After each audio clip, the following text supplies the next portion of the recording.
Hi, welcome to SoCali Wrestling. Today we have Chris Bay. How are you doing, Chris Bay? This is the first time actually having you too on this podcast. I'm doing awesome, man. Thanks for having me. It's great to be on the podcast, man. I'm super excited for this. Same as well, and I kind of heard your name from the PCW's Young Guns 2 poster. Oh yeah, that's gonna be fun. I can't wait for that, man. That's gonna be sick. So much talent, man. So much talent. Well, it had been there from the very get go until now, and then it's like the only thing I kind of regret is not going to the first Young Guns show. I know you have been to the first one yourself. No, actually, it's my first time going to PCW in general. I've been a fan of theirs for a while, though, but it's my first time making an appearance at all. Okay. Do you follow the show, or do you just only see from like the YouTubes, the other social medias they have? Yeah, pretty much from like social media and stuff. I got a couple friends who wrestle over there, so I check out what they're doing. But like I told you, man, huge fan of the product. Like it's it's an honor to be involved in the Young Guns 2 tournament, and I'm hoping to tear it down, man. That's the game plan. Well, yeah. Well, as I heard from the from friends of mine and also people I met through PCW, they were telling me about the Young Guns. Like people like it's based by popularity. It's like, hey, it's not the match itself; it's the wrestler or the competitor who brings it on. It's okay. I see the determination. I see the heart, the character. Like you can grab the people's attention. Yeah, I think that's one of the most interesting concepts that I've been a part of so far. Probably definitely just because the power is not um, in the guys in the ring's hands from who wins or who loses, or it's really up to who just captivates people, who entertains the people, who makes the people go like, we love that guy. So it's one of those deals where you go out there and be yourself, and people resonate to you if they like you. As I always start with the show, uh, what made you become a wrestler? Was that something you were a child, or is that something you came up until your later adult days, or your teen days? I was like, or a friend kind of told you, like, hey, here's a wrestling thing, try it out.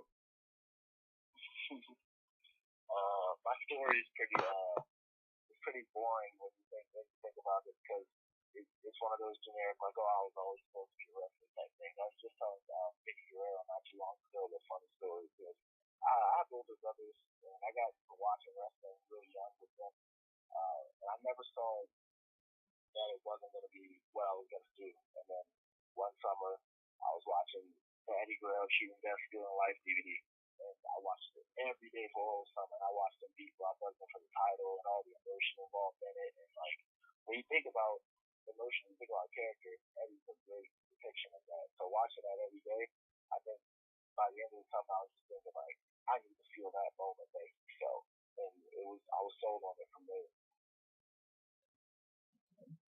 So basically, it was Eddie Guerrero who drove you to become a wrestler. Yeah, I'd say so. I can put it singularly in his hands. But even then, you got to think at the time when Eddie was wrestling, there was just so many people who were devoted to wrestling and who had owned their craft by going around the world, traveling and taking a while to get to WWE and making their way to ranks like Eddie and Benoit and Chris Jericho, Dean Malenko, Perry Saturn, all those guys. Everybody who Eddie was in the ring was pretty much Rey Mysterio. I can't forget him. He's trendsetting for the little guy. And I'm not the biggest guy myself, so it was all those guys, but definitely Eddie, his character, and his energy level was what sold me on it. And I was like, you know what, this is for me. This is what I'm doing. And to tell you the truth, the Chris, it's like I always hear people like, oh, it'd be Shawn Michaels, the Bret Hart, or the bigger guys like the Hulk Hogan's, the Warriors, the Macho Man. Yeah. Now that's I wouldn't put it into those perspectives. I'm pretty young, so for me, Hogan wasn't really someone I grew up watching. I'm 21, so I was born in '96. Um, so like for me, being 8, 9, I'm watching Eddie Guerrero. I'm watching been a while watching like people like Randy Orton becoming the youngest world champion. So it Hmm. was a whole different era for me. Like Shawn Michaels, of course, he's fucking amazing. Shawn Michaels. I will never be able to say anything bad about Shawn Michaels. I love Shawn Michaels. So to you, Chris, like the Attitude Era was kind of blurred, but you very recall everything from the Ruthless Aggression era. Yeah. I can. The Attitude Era was what I first saw, and I remember specifically first seeing Triple H and him being my favorite. And I'm not even gonna lie, because he spit water and he had a belt on. He had a championship, and I love championships. So like that was my first peak of wrestling. But like you said, it's kind of a blur. So I'll go back and watch it on the network, and some stuff's familiar. Like for some reason, Survivor Series '99 is familiar because I remember we had the rented the tape from Blockbuster, and I like would go return the tape and rent it again so I could watch it again. Like weird stuff like that. But Ruthless Aggression was definitely the era. Like I went to my first WWE event in that era. Like went to a lot of WWE events in that era. John Cena, of course, was the coolest thing ever for kids. So I remember I got like in trouble in school once for telling the teacher she couldn't see me. Like, stuff like that. Did you Definitely. did you have the chain also? When Cena was becoming the Doctor Thugonomics? Oh, you damn right I had the chain. I had the chain. I had the shorts. I had all the John Cena shirts, the wristband. He wears the headband on his bicep, but I was a frail little kid, so I had the headband on my head. It was still too loose. It slide down to my neck. You know what I'm saying? It, hell yeah, I had all the John Cena merchandise. I remember one time I skipped school to go buy a new John Cena toy that came out, and I ended up meeting a football player, Tiki Barber, at Toys R Us. It was the weirdest thing ever. No way. Yeah, it was very weird. I was with my mom. She was like, "Oh, it's a football player," and I was like, "Yeah, but it ain't John Cena." So I'm here. And with Cena is like, oh, never mind. Hey Cena, what are you doing here? You give your full attention towards him. Exactly. And Chris, how do you feel about Cena as of right now? As because of being the super Cena, as people kind of think now. Man, it's crazy because like growing up watching them and becoming a big fan, and then understanding the company and seeing how they were like pushing them to the moon, and they weren't really giving anyone else the spot, and starting to understand from that perspective, being in high school and being frustrated, like, damn, Cena gets all the opportunities. Now I'm so grateful for John Cena. Like, I love John Cena. Anytime he's on TV, I feel like it's a must watch. Like, I know because I know how badly he cares about the business. He still goes out there and puts on classics, whether it was John Cena facing Kurt Angle in his first match, whether it was John Cena facing Randy Orton, whether it was John Cena facing AJ Styles and Kevin Owens, Sami Zayn, Neville, all the guys he put on when he was doing the United States Open Challenge back in 2015. Like, he was the fucking man. I can't say anything bad about that guy. If and when I meet John Cena, the only thing I really want to say to him is thank you, because John Cena is, in my eyes, the top three greatest WWE superstars of all time. Who's the other two?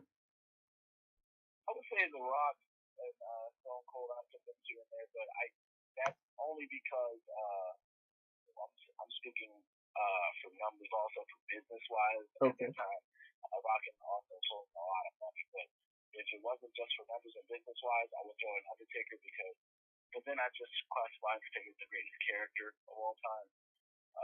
And Shawn Michaels, because I'm not oblivious to how good Shawn Michaels is. Chris, did you recall in 2006 it was No Way Out with Kurt Angle versus The Undertaker? Oh yeah, I love that match. That was like the great match of the '06, supposedly. That's like to me it was like one of the greats right there. It's like you can do a counter back to back or a call. A call it can be actually well. You don't have to hear the whisper. I think their body reaction kind of tells it how it is. Oh yeah, no. I love that match. And I still watch it back these days, especially because you'll hear Kurt Angle put it over all the time. And then I went to a SmackDown where they did the rematch. The next SmackDown, I think it was, or the SmackDown after that, they did the rematch for that match. And Mark Henry came out, interrupted, and put Undertaker to a table. Yeah. And they set up for the feud of WrestleMania 22. I was actually at that SmackDown. So, yeah. I was kind of disappointed because it should have happened for WrestleMania 22. Oh, yeah, that would have been a cool casket match, like who pitched that? It was on like we wanted to see that, but I still did enjoy seeing Undertaker tombstone Mark Henry. Mark Henry's a big guy, and Undertaker at that time was getting older, not as old as he is now, of course. It was still 10 years ago, Yeah. 11 years ago. But sheesh, that was still a sight to see, you know. Well, he was still in his prime back then. Oh yeah, and then the triple threat between Kurt Angle and Rey Mysterio and Randy Orton.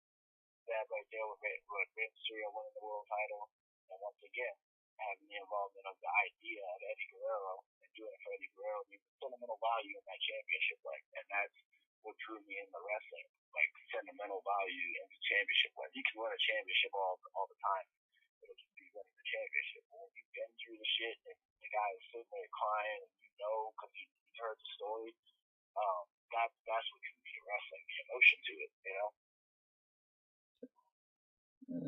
So that again, and that's what drives you to become a wrestler. Is that the emotion, the people's reaction to it? Yeah, it's all about that, man. Especially when those guys who are doing it are relatable to yourself in a way, in a size structure. Like, you know, by no means am I saying I'm as big as Chris Benoit, as big as Eddie Guerrero. There's some big motherfuckers. I can't say they're not. But height wise, they're not the biggest. Especially when you're around, like you put them around guys like Triple H or around guys like Brock Lesnar and guys that are winning straps off of at that time. So, oh wow, fire alarm going off. Real in here. I wanted to talk about people heat over here, right? Oh, because you were talking about Eddie Guerrero, so it was the Latino heat. Latino heat.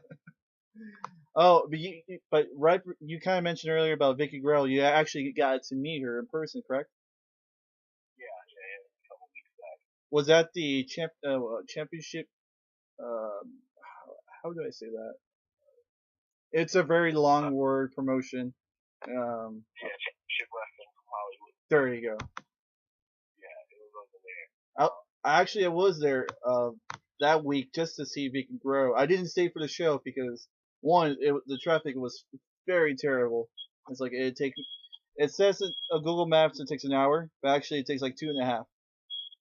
Oh wow. Yeah. Yeah, because the traffic in California is ridiculous, man. Yeah. I spent actually an hour and a half, 2 hours myself coming from from Vegas just to get to a certain part of like the LA area to the venue, you know. So like I know how it goes, man. You guys you live in California, so you have to deal with that all the time. Well, that's true. Traffic is terrible, but as a wrestling fan here, there's a lot of wrestling venues here. It's like we can choose one or the other. It's like, hey, I want to go to this venue, or I can go next week, or have like a straight full week of wrestling. Like last week, it was I went to the wrestling press conference for New Japan, and then the full weekend of New Japan show, then bar wrestling, the Jack Swagger's meet and greet. Like all that stuff was fun. yeah, exactly. It's like, but that again, living in LA is like wrestling's always like every week or every month kind of thing. Other places like they only get it like once every couple months or so. Yeah. I'm a Vegas wrestler. I started wrestling out here in Vegas, but I definitely wrestle more in California now. Like I found myself out there every weekend for about a month straight, or a little over a month straight, about a month ago. And that's when I really realized, like, oh wow, there's a lot of freaking wrestling over here. Like a lot more than we got. I'm going back out there this Saturday. I'll be at Maverick Press. What? You know? That's downtown LA. Yeah, exactly. And you're just talking about the traffic, so it's like you gotta be there super early then. Right, exactly. So I think we got our route a little mapped out now. We've been there a couple times. I ride out with the top guy, Joey Thompson. I don't know if you heard of him. Actually, no. You said no? No, not yet. Well, keep your eyes peeled for that guy. He's really, really talented. He's super TV in the sense of entertainment. Like just like I told you about learning entertainment, learning emotion and stuff. I learned that through him. He's a Vegas wrestler. He's been around a couple places, and he's making his rounds to California more these times. So you can check him out on Championship Wrestling from Hollywood, Arizona. he's all over the place as well. So that's Wade Thompson one. Okay. So shout out to him. Might have him for the next wrestling podcast. Yeah, no, he's great. He's definitely a great guy. He's super funny. Like the car rides with him suck because my ribs and my head hurt by the time I get to the venue because I've been laughing the whole entire time. Like he's so funny, it's ridiculous. Oh, I thought because of all the splashes you kind of hit and hit the bumps in the wrong way, that's why it hurts your ribs. Yeah, that's like funny guy. I will get. You know what? After this podcast, we need to talk about him, and I was like, hey, a possible way to give me his contact, and I can have him in the podcast next. Sounds cool to me, man. I'll definitely do that. We'll do that. But right now, we're thinking of the present, which is you, Chris, and then we're again talking to one of the Guerreros, Eddie Guerrero's wife. To you, was it a privilege, or like was it like it's like okay things? Like I always tell people, like remember, people are people. So you meet The Rock, don't see he's like a god or demigod. He's still a person. Still have feelings. Yeah, I definitely would love to, for lack of a better term, mark out when I'm home. But you, Unfortunately, but you, do you? I was gonna say you want to keep it professional because you're working. yeah, exactly. I want to keep a working relationship with him, and I just understand how it feels. Like before wrestling, this wasn't the first thing I did that got me recognition outside, like to an outside eye. So like I've signed autographs before I was even a wrestler, just for doing YouTube videos and stuff like that when I was a kid. Like I'd go to WWE events and people would be like, "Oh, I watch your YouTube channel," and I was like, "Oh, that's cool." And then like it's that weird moment when you're not used to it. So I know how it feels. So for me, like when I met Vicky Guerrero, I waited until she was alone and she didn't look busy, and I approached her, introduced myself, and I told her the full version of the short story I told you about who I met. And she had told her the long story, and it was like, oh. Yeah, I told her the full one. She was Okay. that was the great part about it. Like she had the phone in her hand, and she was texting, and I walked up and I was just like, "Oh, excuse me, like, are you busy? Do you have a moment?" And she was just like, "Oh yeah, of course." Put her phone away, and I was like, "Holy shit!" Like that in itself was something. So me and her spoke for a little bit of a while. I think I got about 5 minutes out of it. Might have been shorter than time, which is like eternity talking to her. She's awesome, like sweetest lady ever.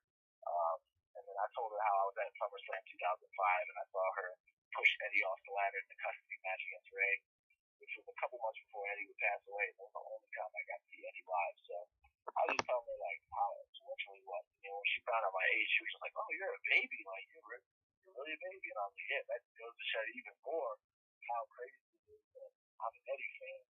This deep in still talking about him, and I was only 8 back then when he passed, like or whatever that age was. It's crazy, but she was so great to me.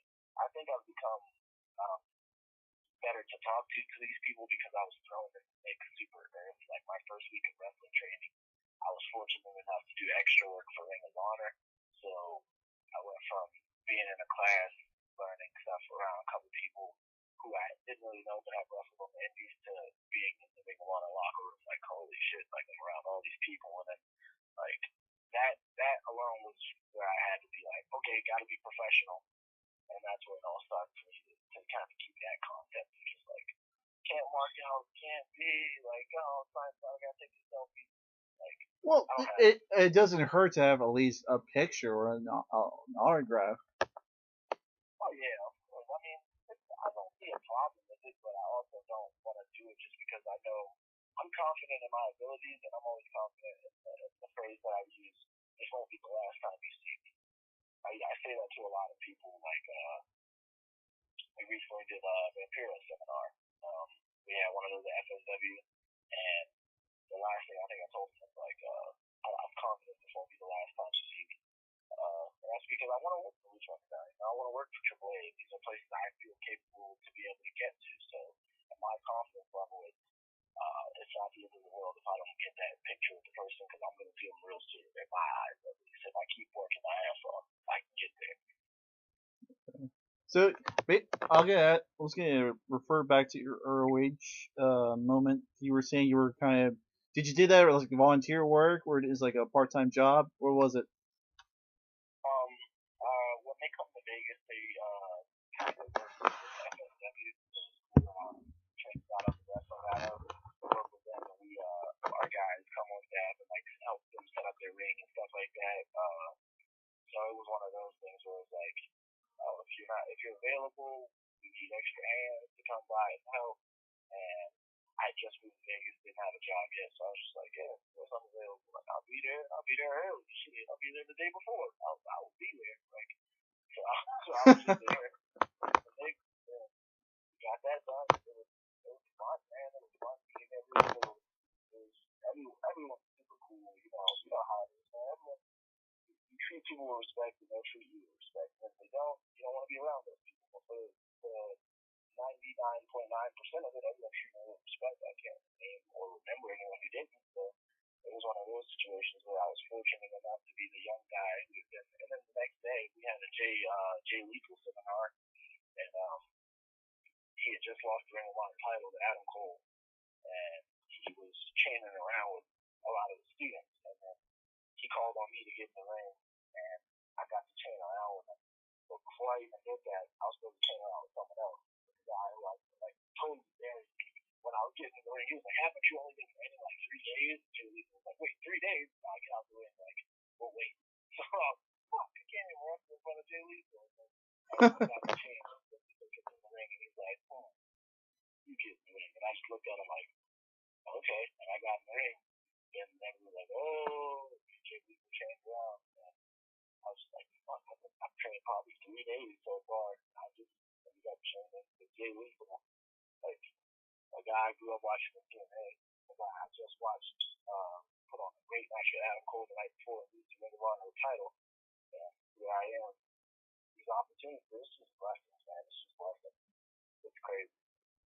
Yeah, and the people they kind of bring from ROH are like the young guns or the young talent or the young lions, as the New Japan people would say. Yeah. Giving an opportunity like Jay White, Leo Rush, who else?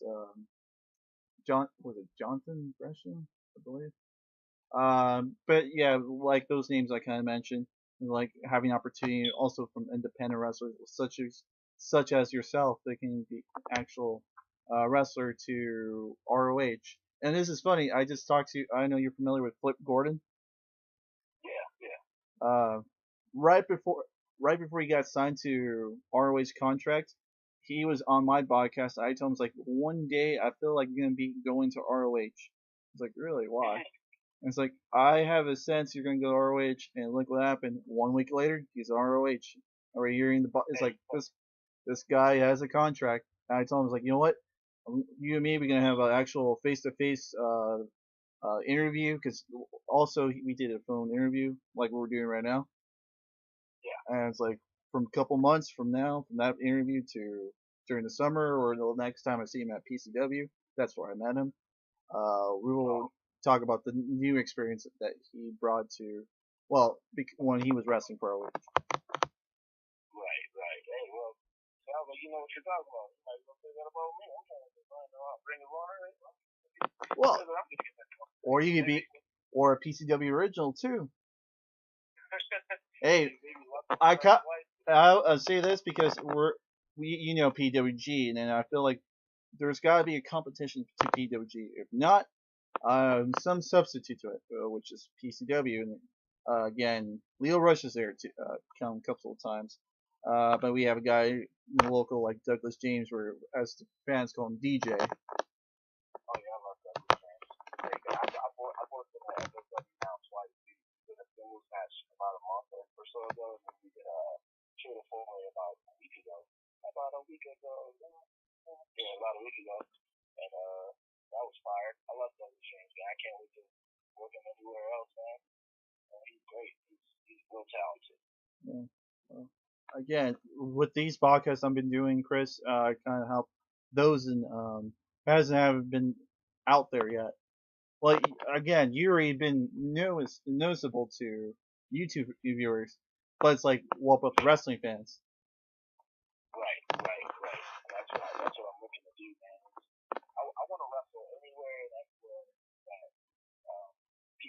loudly, and people will accept me, and I'm confident that in front of any crowd, like I did a Lucha Core crowd. I don't know if you're familiar with them, in Arizona, but the crowd is predominantly Hispanic, and wrestling in front of that crowd was totally different than anything I'd ever done.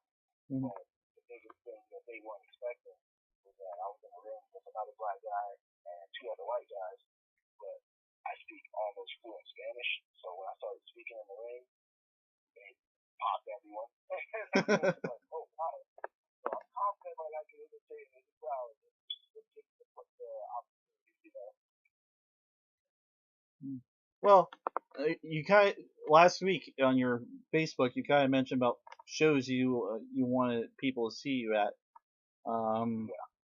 Is that one way to help wrestling fans? Like, hey, help you promote this guy, or like give yourself ideas? Like, oh, I never heard of this company. Like, let me do a research on.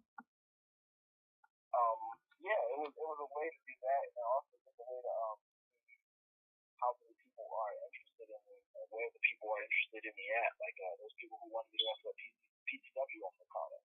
Yeah. They get to see that second. You know, those people who wanted to see me wrestle at PHX, they're gonna get to see that next Friday on July 21st. Um, and then there's people who wanted me to wrestle like at Bar Wrestling. I would love to wrestle at Bar Wrestling. So it's nice for me to know, okay, should I get these opportunities when I do come out, there's going to be people who are like, hey, they brought him in. We wanted to see this guy.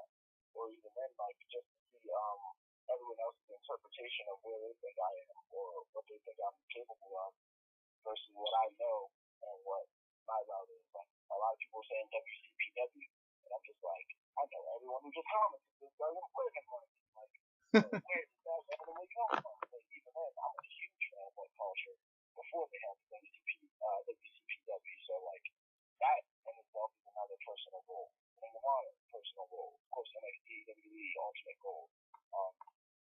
Freaking, or at least top level for that situation. Freaking CZW. All these places that people are commenting, I would like to wrestle at every single one.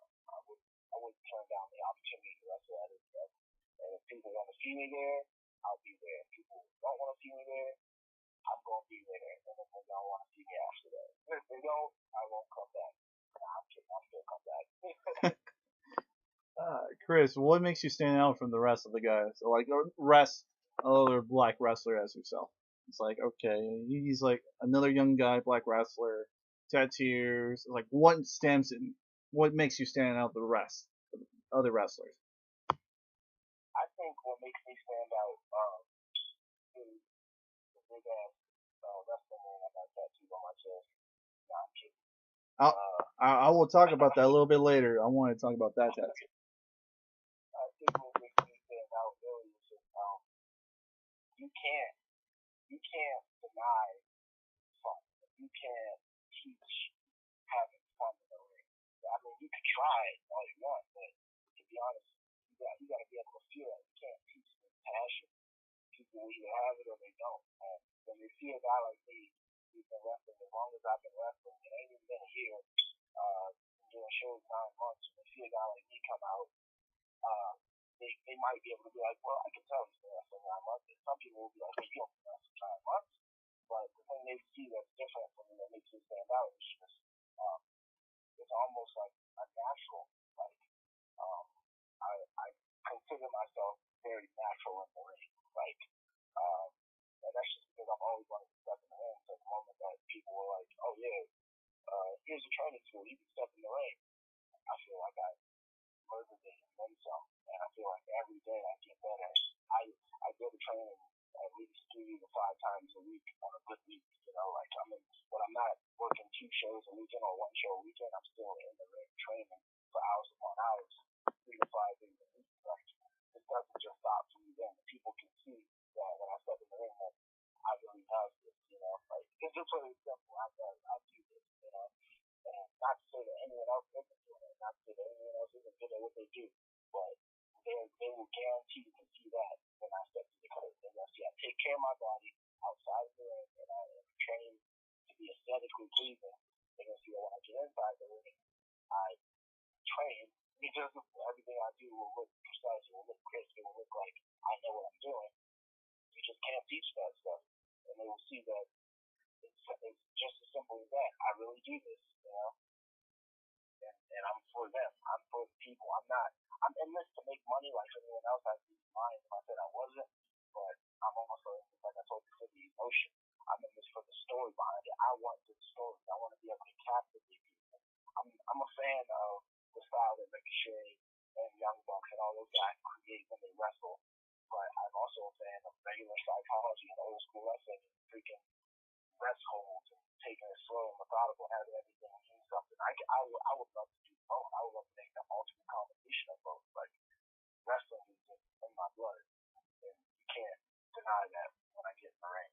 That's what people know separates me. I'm first generation. I look like I'm third, in my opinion. You know, It's like don't take Jay Lethal's nickname, the first generation wrestler. right? Exactly. I heard that. First time I heard that, I was like, you mother. Hey, you should coined it or have on a piece of paper and have your lawyers like, hey, this is the nickname I want it to be trademarked only from me. Right. That's something I'm gonna be doing real soon, man. I just Well, too late now. Too late now. We already know it's that's Jay Lethal. It's like you don't. It's like I know you have a right, but it still falls for Jay Lethal. I got other stuff. I got other stuff. We're doing other stuff. All right. Training school. Why did you choose the one in Vegas, or was it the second choice or third choice?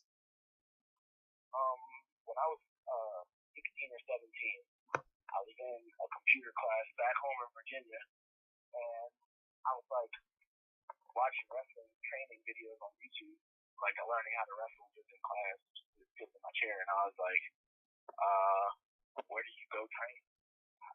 Become a wrestler. What's close to me? So I started looking at the best availability, and I found Ring of Honor, of course, against Philly, which not close by any means, but it's getting training across the country like I ended up doing.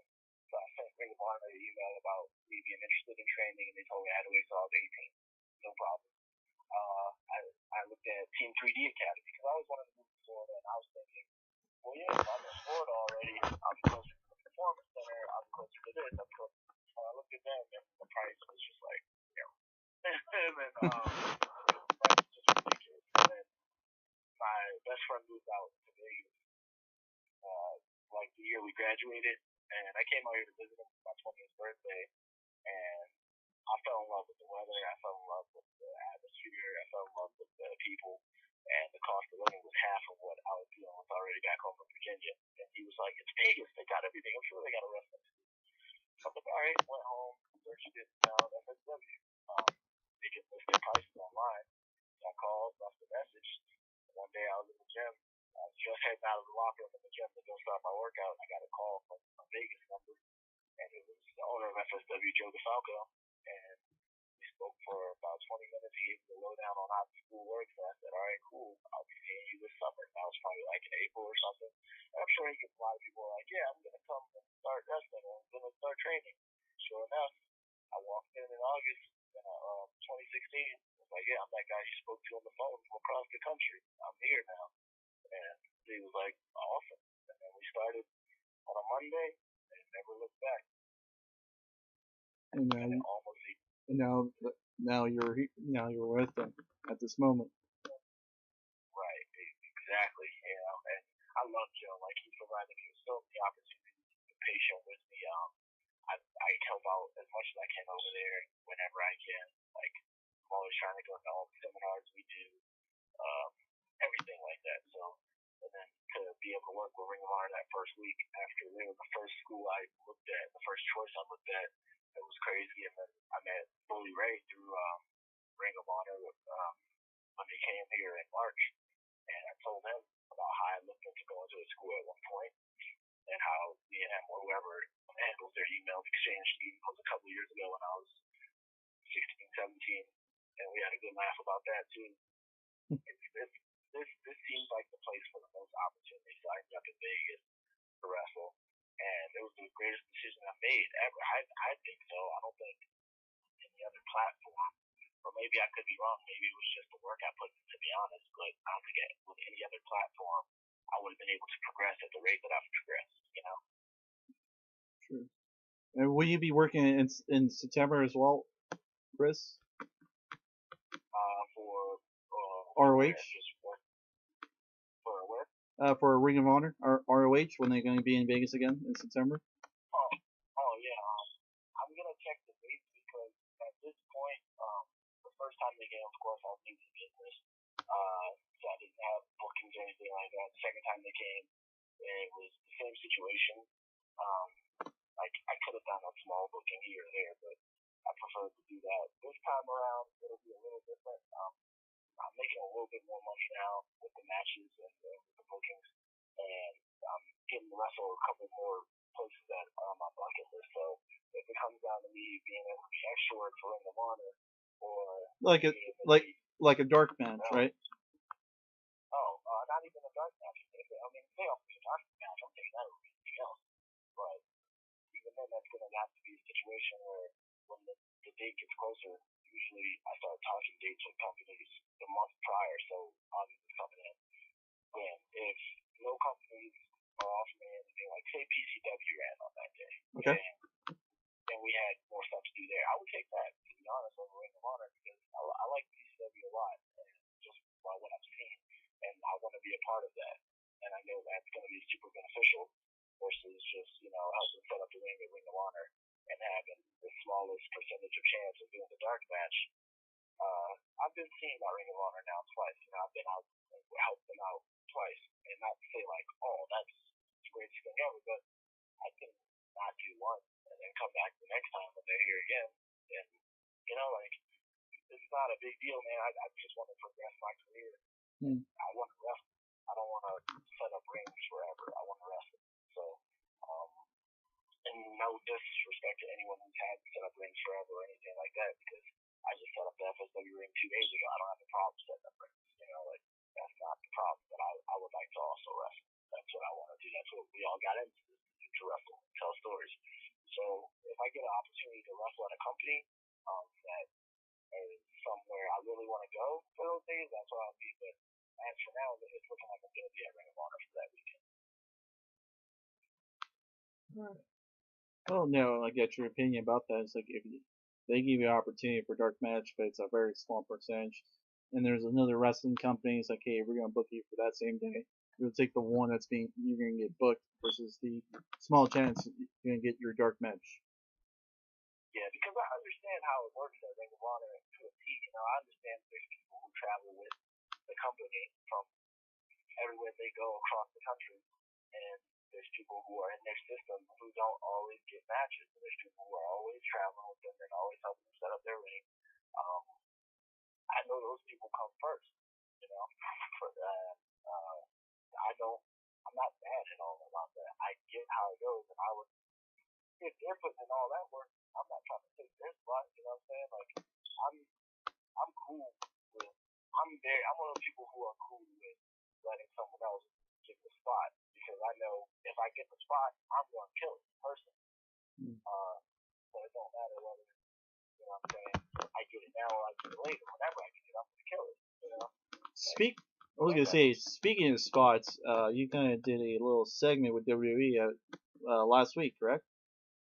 Oh no, I wasn't involved in that. I had friends who were involved in that, but I wasn't called in or anything. Oh, because I was looking at your social media. It's like you kind of mentioned about yourself. But I was like, oh, hopefully I misread it. Oh, was that the post I put today, or? No, from last week when they were in Arizona. Oh no, I had a lot of my friends from the rap battle segment with Wale and do shows. I had a lot of friends in that segment, like the guy Sway Thompson I was telling you about. He was in that segment. A guy I'm working a program with right now, FSW on Travers. He was in that segment. A guy named Ryan who I've worked over at Big Valley Wrestling here in Vegas, and I've worked with over in Arizona. He was in the segment. Like Gino Rivera, our FSW heavyweight champion Alexander Hammerstone. Yeah. He was in the segment. A lot of people in that segment. I just interviewed Alexander Hammerstone last year, and I've been having a great conversation with him every time he comes to PCW. Him and his friends, Dom Vitale, Gabriel Gallo, and Joe Yeah, Graves. yeah, Joe Graves, yeah. Love all those guys, man. They they're big dudes. They're big dudes. Well, that's why their nicknames is called the Bullies. Exactly, exactly. I love those guys, man. They've been nothing but don't tell them that they might, you know what I'm saying, put the jump on you, but they've been nothing but good guys to me, so I ain't got no problem with those guys. But if they ask, they've been mean. I'm taking a couple pump kicks, and you know, I got time to a couple things. If they ask, but, you know, I'll keep it between us. They're good guys. I like them. They're Hey, good guys. well, I was gonna say this is gonna be on YouTube, so hopefully not be listening on this little interview. Oh, hey guys, I didn't know you guys were listening. My back still hurts from that table you put me through. Let's get to the next question. I don't want to get kicked. All right. So now I want to talk about that tattoo you were mentioning about on your right chest. Oh yeah, yeah. You gotta tell me about the detail on that tattoo. So right now I'm looking at it is with the wrestling fans all around the wrestling ring, and then somehow in the background, it's hard for me to tell. It's the city you were you're living, or like a title. Oh yeah, it's the title. It's a rendition of the Intercontinental Championship. Hmm. Yeah, there's the fans all around, like you said. There's the blood, sweat, and tears on the canvas, and then on the other side of the canvas there's war. Um, this piece was simple to me because I've always wanted a piece dedicated to wrestling, and I wanted my chest to represent like dreams and nightmares. The right side or the left side of my chest, right side picture is Japanese Hanya Oni mask that represents a jealous female because we all deal with jealous females in our lives. You know, like it's a casualty that happens. I got out of a horrible long relationship that I was with a jealous female. You know what I'm saying? Who could, in a lot of people's eyes, would have been someone who prevented me from getting where I am today, technically. But that's neither here or there. So that side's kind of like the negative energy that pulls, and then the other side is dreams, like a ring. That was always been my dream. I had this tattooed on my chest before I even became a wrestler. I got it about 6 months before I moved out to Vegas. It was done by a tattoo artist in Washington D.C. named Eric Doyle. He's out of his own tattoo shop, Sloan Electric. Also, him and his wife Susan. Shout out to them. They're awesome tattooers. They've been tattooing for at least I think 20 years or so. They're awesome couple, awesome shop, great place. Affordability is awesome.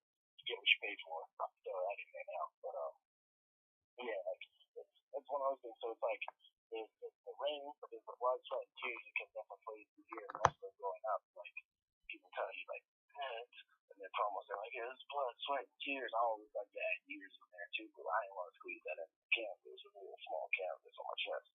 So with the blood, sweat, and tears, the war is kind of a tribute to just it's a war to get into this business. The war to get where you want to get to in this business. Really, like you gotta fight, you gotta eat shit, you gotta get your ass kicked, but you always gotta keep fighting, you know.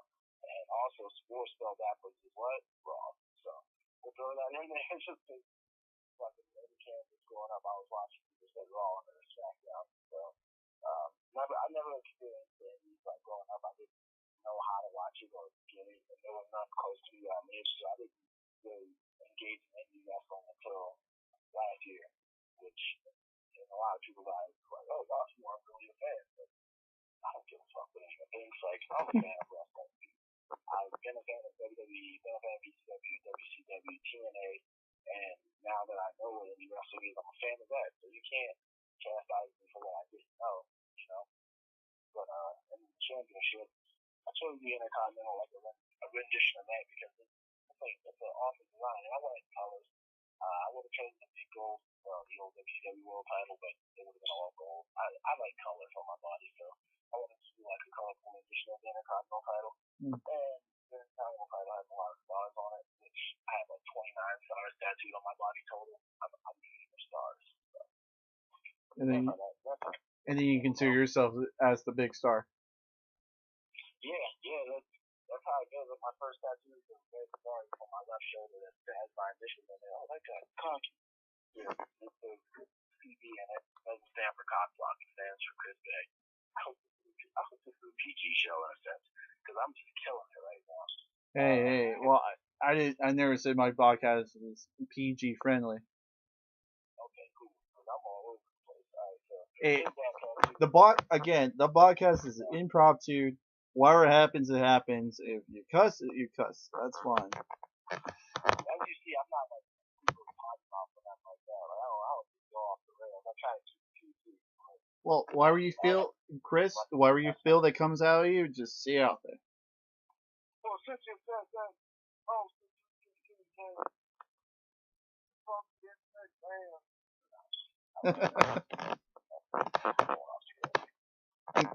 Yeah, and then I forgot there's also a guy in the background of my tattoo, my neck tattoo, and he's holding up a beer cup.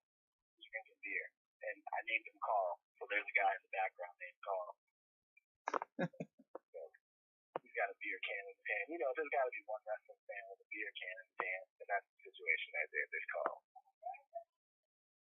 I was gonna say, Chris, you should have added something more to it. Like you should have a wrestling fan giving a cheer to the wrestler. Hey, you never know, man. It ain't that yet. I'm taking a lot of lower tech tattoo. I can add more people if I want, man. It ain't that yet. All right, making sure. I'm just giving suggestions. Yeah, oh yeah. That's it pops up. Chris, you use your social media not only to promote yourself, but you also, again, you kind of say keep it professional, but you sometimes be a wrestling mark. So you talk to the wrestling fans, or yours, or out, or the WWE fans, the universe, which I still hate the word universe. I just say WWE fanatics.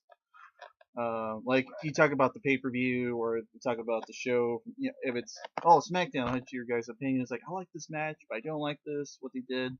Like you like Sasha, but like I don't like it what she was doing with this kind of thing, or like Botched Mania. Right. I try not to talk about it too much, just because I know everyone's got their opinion, so everyone's gonna feel some type of way, and a lot of people who are watching my stuff don't know what's going on behind the scenes, or they don't know, they're real freaking. They're just the things they say come off very weird to me, and like fifth grade, not even fifth grade, 5-year-old wrestling fan answers. I'm just like, oh my god, I don't want to hear this. So I try not to post stuff on it. Look, I'm a sponsor on Science Video Beast, and every time I post something like good morning, everyone's quoting like, are you signed with NXT? I'm signed with, are you gonna get a contract? Shit like that. That's wrong. So I try not to I try not to post too much, but when I do, it's just me just being bored and having fun and wanting to engage with people, give people something to talk about. I'll talk about WWE every now and then. I try not to talk about Impact too much because I don't watch Impact anymore. I haven't watched it since the Anthem company. They kind of took out the old, like the good wrestlers, and now it's like, okay, seeing this guy again, it's like, why he's coming back for the 4th, 5th, 6th time? Right. I stopped watching honestly. Basically, I'd say after they went back to Thursday, when they tried to do the Monday Night War thing, they killed it for me. Like when they did that, and that was just because I tried to watch both and I had something like, oh, this is gonna be awesome, and it was just like a WCW rehash and just killing off all the young talent, and I was like, what am I watching? Like, I wanted to watch this. I was born 10 years earlier, and then I brought it with Monday Night War. Like, I thought this was gonna be, like AJ Styles and all those guys that I was watching it for, being pushed to the moon and showing that they were, people who were competing with at the time, John Cena and Sheamus and whoever was at the top of WWE in 2009, 2010. So it was the total opposite, like Bischoff and Hogan and Hall and Nash and X-Pac, and I was just like, what the heck? Like, this is bad. And then I tried to get into it. Like, I watch reviews and stuff like that, but there's not enough for me there. Now I don't have a problem with it. I just don't know where to catch it. I'm never watching my TV.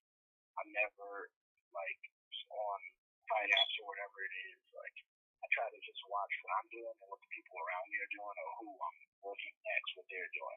And leave it at that. Or like I've been hearing, it's like if you can't watch the show, at least you can watch the little trailers or even like the small matches fans will put on YouTube. Hear the comments or just again the clips. Yeah, that's how I actually that's kind of how I watch Raw now. Raw and SmackDown. I don't watch it live or I don't DVR it or anything. I just wait till WWE uploads their HD clips to YouTube after the show, and then I'll watch that, and then I'll like watch the summers of that because I don't really have the time anymore to just watch the whole show. So I'll pick and choose what I'd like to see or what I would like to see. Like if I see a match that's like Kurt Hawkins versus Seth Rollins, I'm not gonna watch it because I know what they're doing with Kurt Hawkins. I know Rollins is just about to run through him. There's no need to watch that. If I see like it's Seth Rollins and Bray Wyatt, for example, from the other night, or like the Hardys and like the Rollins and jump on the Hardys. I'd like to see that, so I'm gonna click on that. Because I'm just like I'd rather watch it that way instead of watching the whole show. Because I fall asleep when I try to watch the live movies. I fall asleep because I do the shows, man. It's so long, and I probably just came from training like entering myself with a lot of wrestling. Or how you feel if it was in person? When it's in person, I'm wide awake. I can be wide awake the whole entire time. Like that's a whole different atmosphere. I think the last time I went to a WWE event was right before New Year's 2016. This was a SmackDown taping when they were still on Tuesdays taping for Thursdays whenever they were airing. I took my ex to that show, got like ringside seats. That was the last time I went to SmackDown, and at that time, like it was still taped, so it wasn't like live or anything crazy going on. It was still like joint rosters and not split brands, so you didn't really know who you were gonna get. It wasn't the greatest show, but I had a great time. I was awake the whole time, and I was energetic. So it's nothing personally. The company should not attention span when it's on TV. When I've got a smartphone in my hand and more stuff around me to entertain me, I'll find it. Chris, do you Give me a second. Oh, go ahead. Wow. 2 seconds, brother. Go.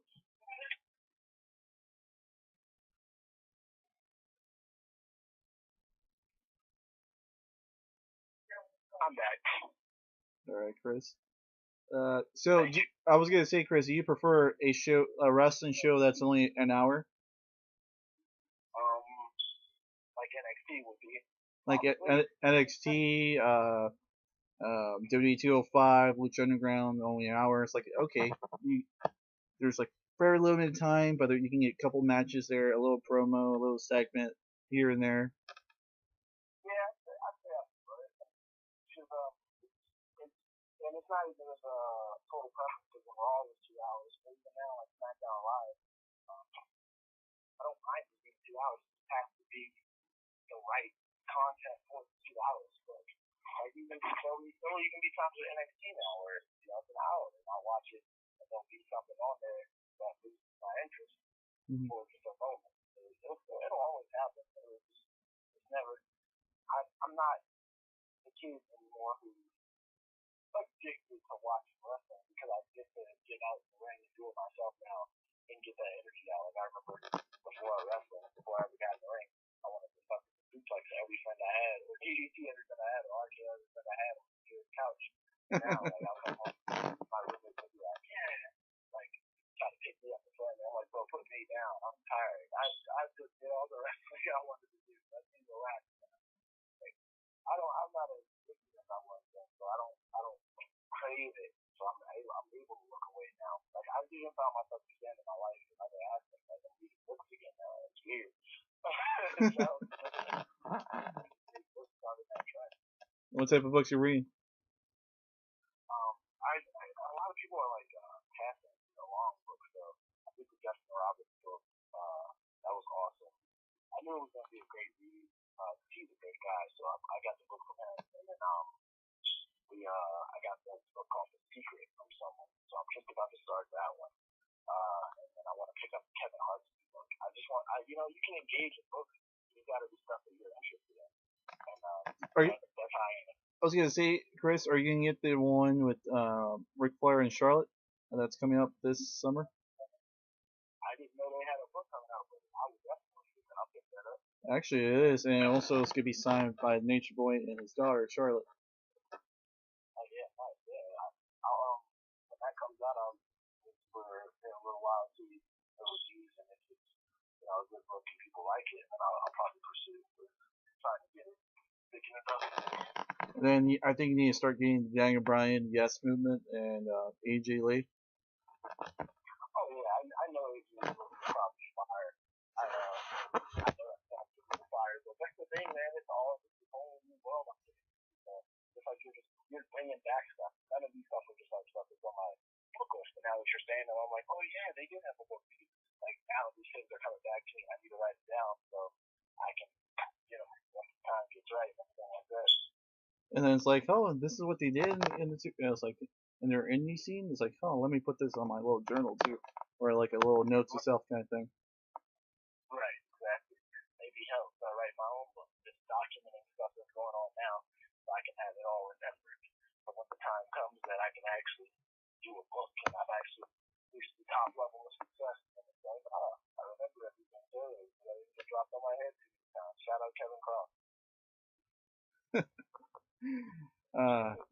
And you were mentioning about going to Mexico. Kevin Cross is again from Vegas, and he's already being exploited, national and also international.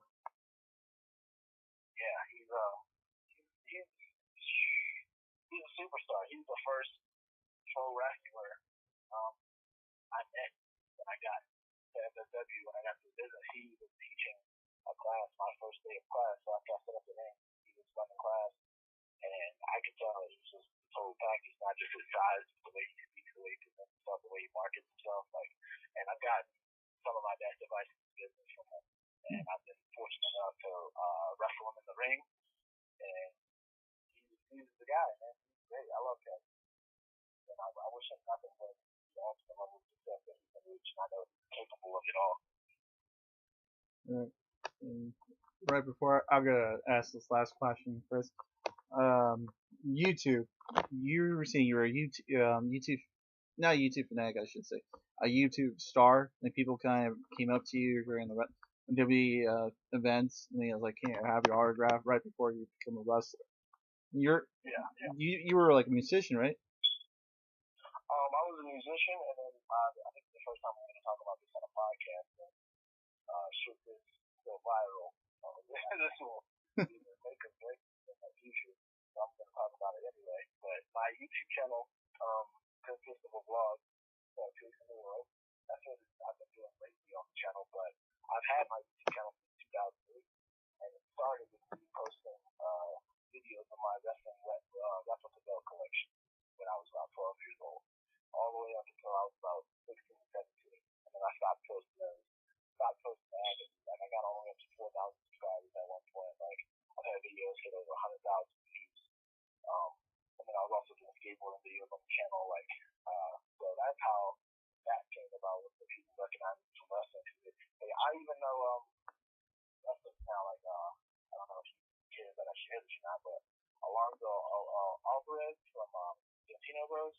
Yeah. When I first met him, just kept having this stare down like we knew each other. I don't know why I felt like I knew him. I don't know why he felt like he knew me. And then he asked me, like, "Hey, are you so and so, like, on YouTube?" And I just laughed my ass off. He was like, "Yeah, I used to watch your videos when I was younger, like the wrestling videos you used to post." And I just thought it was the funniest thing ever. So it was like, but someone I met wrestling and wrestling who actually wrestles now also. Just like I was always telling people back then I wanted to be a wrestler. He knew me from the stuff I used to post on YouTube, the wrestling content. I just post random videos like of me cutting promos with wrestling belts on my shoulders or pretending to be Randy Orton or whatever the case was. And I didn't put any of the videos on private. So if any of you see my YouTube, they're all still there. I'm not ashamed of it. It was me being a kid. A kid's gonna be a kid. But I'm not at all ashamed of it, but it's all still up there. So that's how that came about. You want to know more about music? That's just something that runs in my family. My grandfather was a famous entertainer. He was cool, like really like friends with Elvis, which is a crazy story in itself because everyone knows Elvis. And now that I moved to Vegas, like I'm in worship Elvis country, basically. So like everyone's like, oh, Elvis here. I'm like, oh wow, my grandfather type of guy in Virginia. Everyone's like, oh yeah, that's not like a crazy big deal here. Everyone's like, what? Elvis? Shaking not good. And I'm like, what? So, and then we got people from the first name of the year. So music is just something that runs in the family. It's something I picked up because I've always been able to write or speak on a microphone. So it's just something I picked up and I ran with because someone once told me, I don't remember who or when, someone once told me, if you have a talent, stick to it. So I don't see myself as just a professional wrestler. I see myself as an entertainer. I can get on the microphone to rap, sing if I want to. I can wrestle. I can do a promo. I can pretend to be another wrestler like I'm 12 again. I can skateboard still. You know, it's whatever I'm good at. I want to be able to shape. That's just who I am. And, what I'm learning to become in the ring, just more of myself. Cool. And Chris, living in Vegas, I was going to tell you, have you ever been to the Las Vegas Fight Shop? I have. I stopped in there about a month ago. That store is amazing. I'm kind of jealous of you guys. You guys have that in Vegas. Like, we don't have that. The only thing we're close to it is a store called Wrestling Guy Store that's pure wrestling. But if you want boxing, MMA, and wrestling all three together, that's the place to be. Yeah, no, it was definitely the place to be. I had heard great things about it, and then they followed me on Twitter at one point, so I was like, yeah, like, that's awesome. I should actually check it out next time, because I think the first time I saw it, I walked by and they had a little billboard of little cardboard cut out of Sasha Banks, and I'm talking about Funny coincidence. I just bought that last year. A Sasha Banks cutoff. I brought that to.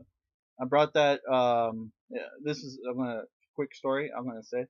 I met Sasha Banks in February this past year. And then I just woke up at like 4 o'clock in the morning and checked at my Twitter and it's like Sasha Banks is gonna do a meet and greet. It was like and she was like, oh, just see me at in a couple hours. Like a couple hours. Okay, I'm going back to sleep. Oh wait, what?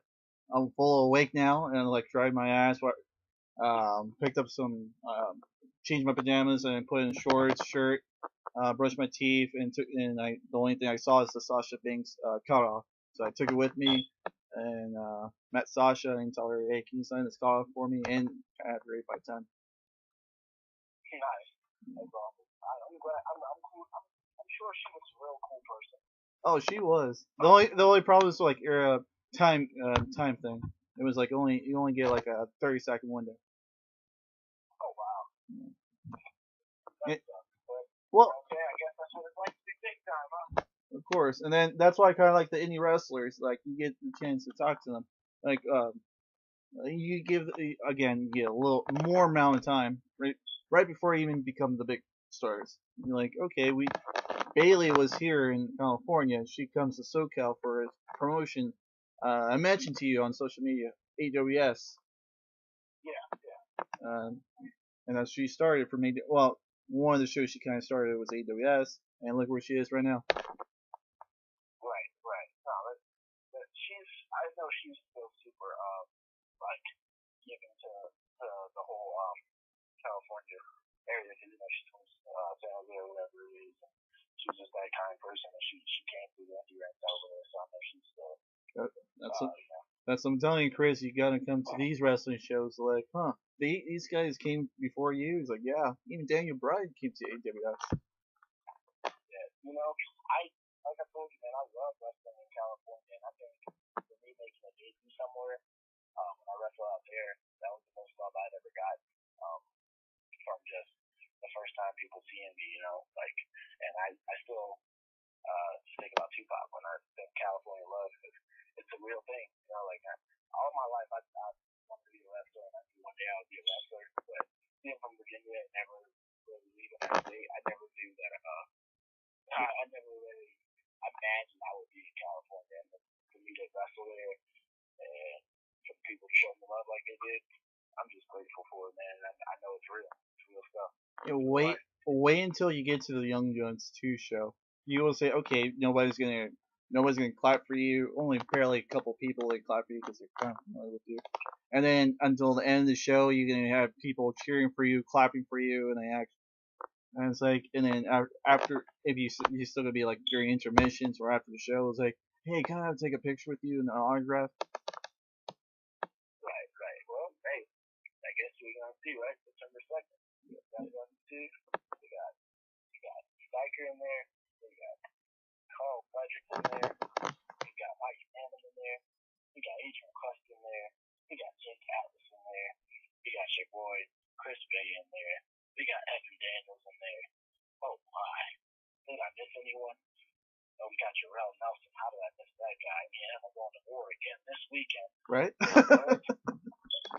Oh my God, that's how I miss them. I'm on thinking about how to play the number one contender shot. I'm on the world title.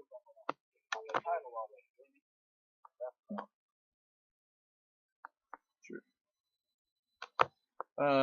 And Chris, you're also an MMA fanatic, correct? I wouldn't really say fanatic, but I try to follow it a little bit. My best friend out here, he's looking to get into the sport of looking to make it to UFC and stuff like that. And I'm fortunate enough to train with Stephan Bonner and Phil Baroni from time to time, and Dave Mazzani and Gino Mazzani. So I have my fair share of MMA friends that I train with, but I wouldn't really say fanatic. Okay, like follows UFC or like once every while. Yeah, once every while. Like okay. I'm big on the sports fight. I was gonna tell you, it's like, well, you're in Vegas, that means you gotta watch the UFC when they come by. Or you're in the mecca for MMA. It's like I got options out here, man. That's what I'm saying, man. Vegas got everything I needed. This is the best decision I made. Correct. But wrestling wise? Oh yeah, same thing, man. I would not change this for the world. I got FSW over here. I got California just a couple hours away when I need to drive there. And then everything and anything I could need is possibly here. It's all here. Las Vegas Fight Shop. We just were putting that over. Let's put it back over. It's right here. I could only imagine a place like that when I was a kid. And now I got it right down the street. I literally live right down the street from that mall where that store is. So I can go there every day if I want to. Well, I get a job. I'm working there tomorrow. It's like, hey, I'm a wrestler. Can I get a job here? Let me stand at the front door like I'm a cardboard cutout. I know I'm not a big name, but maybe, just maybe, it'll work. You never know. It'll be like the limited edition Chris Bay standoff. Like, damn, I missed that. Like, what? Going back 10 years later, it's like, shit, I should have bought that. Exactly, man. Anything possible here in Vegas. Anything. And then, also, I kind of noticed about the LV Fight Shop because of two things. Their fight tour, able to go see the MMA facilities, MMA training facilities, and for boxing. But I always see wrestlers and mixed martial artists fighters will go inside the store just like a normal person, like just buying things from there. Oh yeah, have you got a chance to go inside? Yeah, have you got the chance to? I've been there again last year. That's where I got the Sasha Banks kata. Yeah. See, it's got you've seen it. It's got everything. Like I thought, when I first saw it, there was a store that happened to have that in front. Probably had like a Hot Topic style selection of the t-shirt. And then, unbeknownst to me, when I finally went inside, I was blown away. Like, they have everything from $7 Black and Brave school merchandise. I'm like, what the hell you got this for? I got schools across the country. Like, all this shit for Tyler Black. And even then, it's like, they really have everything. Those cool ass starter, like Bret Hart and all those vintage WWF starter jackets that I saw online. I saw Facebook ads and I thought were just freaking scams. I saw those. I was like, oh, like, this shit really has everything. They even have the ROH World Title and the ROH TV title. Yeah, and I was like, whoa, what is going on here? They got real belts. They got the real belts. You know, I'm just like we're talking about me being a kid and like You're like, oh, I gotta get this belt now. Now ROH is like, wow, I gotta get all three. Give me all of them, including this one too. exactly. They got all the belts. And when I looked at them instantly, I'm like, oh, Andy's a real belt. Yeah, I'm like, give me this. it's like that's why I want a job here. So I could pay it off. I'm like, yeah, just let me stand outside for a year and I'll pay this off just like that, a year straight.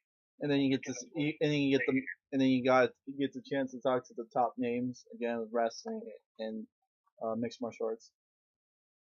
Oh yeah, and hey, sky's the limit over here, but I don't know what you're doing over there in Cali. Sky's the limit over here, man. Hey, we got the open spot too. Same as Vegas, we got it here. Vice versa. You're right. I got more wrestling, so you know what I'm saying. Maybe one day we'll switch spots. It's like here, I'll switch you this. It's like for one day, I'll switch you that. It's like, oh, thank you. We'll make it even sure. We'll make sure. All right. And Chris, I'm gonna end this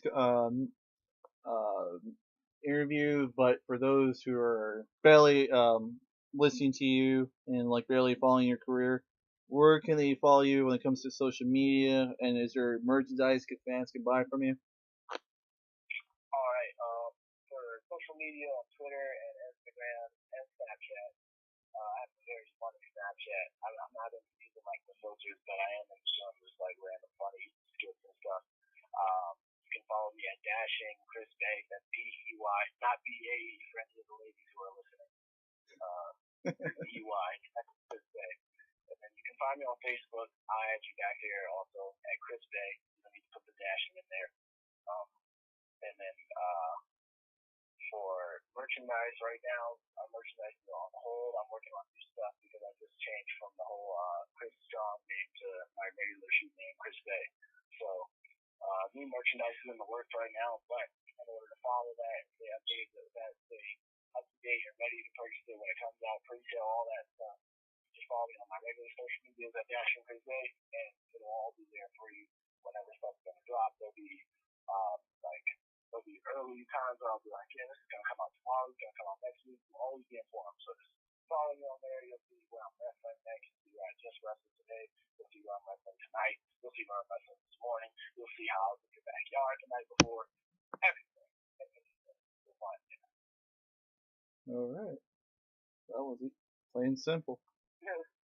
And then, I'm gonna say this: you were the first wrestler they kind of said about social media, and one of them Snapchat. All the wrestlers I interviewed, they never mentioned about Snapchat until you.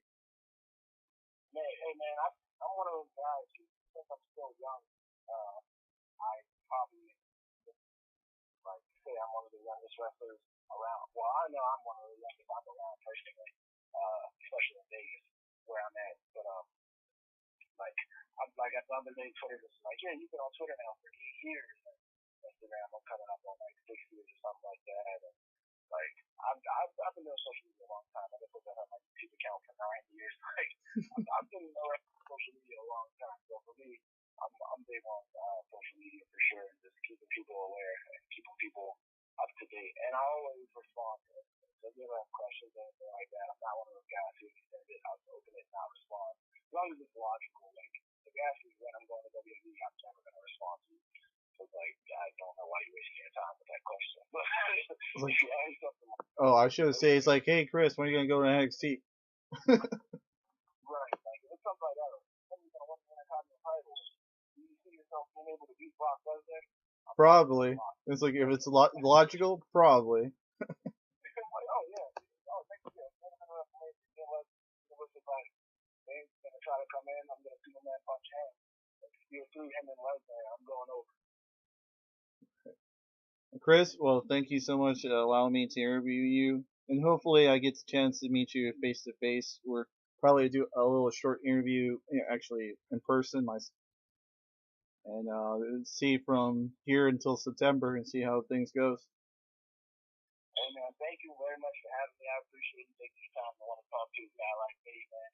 Just a regular guy out here trying to do my thing, man. I appreciate you. Oh, you're no regular guy. You're a wrestler. That's what makes you stand out from the rest of the people. Well, I put